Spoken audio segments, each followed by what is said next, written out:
Hello दोस्तों, आज बताने वाला हूँ आपको पृथ्वीराज चौहान के बारे में। पृथ्वीराज चौहान यानी कि उन्हें पृथ्वीराज तृतीय के नाम से जाना जाता है। आमतौर पर पृथ्वीराज चौहान को ही पृथ्वीराज तृतीय कहा जाता है।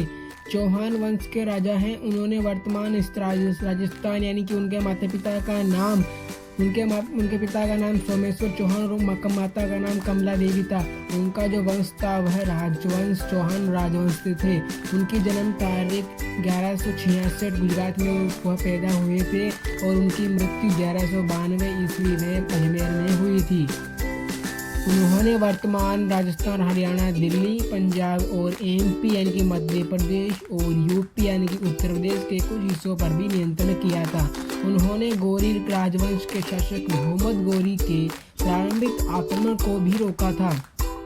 हालांकि 1192 ईस्वी में तराइन की दूसरी लड़ाई में गौरी ने पृथ्वीराज को हराया और कुछ ही समय बाद उन्हें मार डाला। तराइन में उनकी हार के बाद भारत की इस्लामी विजय में एक ऐतिहासिक घटना के रूप में देखा जाता है। 12वीं शताब्दी के अंत तक गजनी आधारित गौरी वंश ने चौहान राज्य के पश्चिम के क्षेत्र को नियंत्रित कर लिया। तराइन का प्रथम युद्ध 1190 से लेकर 1191 के मध्य हुआ था। इस युद्ध में बता दूं कि मोहम्मद गौरी को पृथ्वीराज चौहान ने हराया था। इस युद्ध के अंदर पृथ्वीराज चौहान और मोहम्मद गौरी के मध्य यह युद्ध हुआ था। यह युद्ध अफगानिस्तान से आए मोहम्मद गौरी द्वारा हुआ था।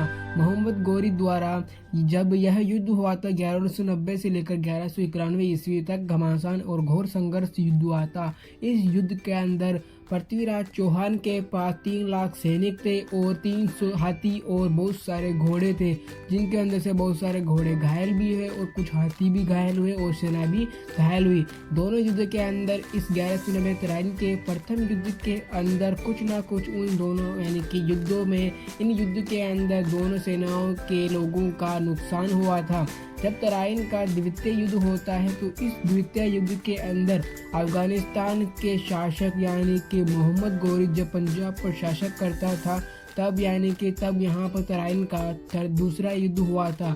और तराइन का दूसरा युद्ध हुआ था तब पृथ्वीराज चौहान ने उन्हें हराने के लिए कार्य किया, परंतु जब अफगानिस्तान के शासक मोहम्मद गौरी पंजाब पर शासक कर रहे थे तब उन्होंने दूसरे राजपूत शासक के साथ हाथ मिलाकर वहां पर पृथ्वीराज चौहान के साथ युद्ध किया और युद्ध के अंदर पृथ्वीराज चौहान को हरा दिया। पृथ्वीराज चौहान को हराने के कारण जब वहां पर उनकी सेना कम पड़ती गई और उनके पास सिर्फ 3 लाख सैनिक ही थे, परंतु मोहम्मद गौरी के पास इससे भी अधिक सेना, हाथी और अन्य सामान थे। उनके पास अधिक से अधिक घोड़े और सैनिक थे।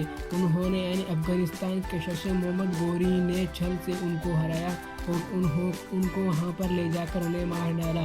इसका यानी इतिहासकारों के अनुसार पुराने ज़माने के अंदर जब मोहम्मद गौरी अफगानिस्तान से भारत आया था तब उन्होंने पृथ्वीराज चौहान से 17 युद्ध लड़े थे और 18वें युद्ध के अंदर वह विजयी हो जाता है। उस पृथ्वीराज चौहान ने 18वें युद्ध के अंदर मोहम्मद गौरी को अपना युद्ध दुश्मन के हाथों मारा गया और पृथ्वीराज चौहान घायल हो जाते हैं। घायल हो जाने के बाद में पृथ्वीराज चौहान को अफगानिस्तान ले जाया जाता है और इसके पश्चात उन्हें वहाँ ले जाकर मार दिया जाता है। और फिर उसके पश्चात जब वहाँ पर उनके साथी द्वारा तीर से मोहम्मद गौरी के निशाना लगाकर उन्हें भी मार देता है। फिर इसके पश्चात मोहम्मद गौरी और विक्रमादित्य दोनों एक दूसरे को चाकू लगाकर अब वहाँ पर वैकुंठ को प्राप्त हो जाते हैं।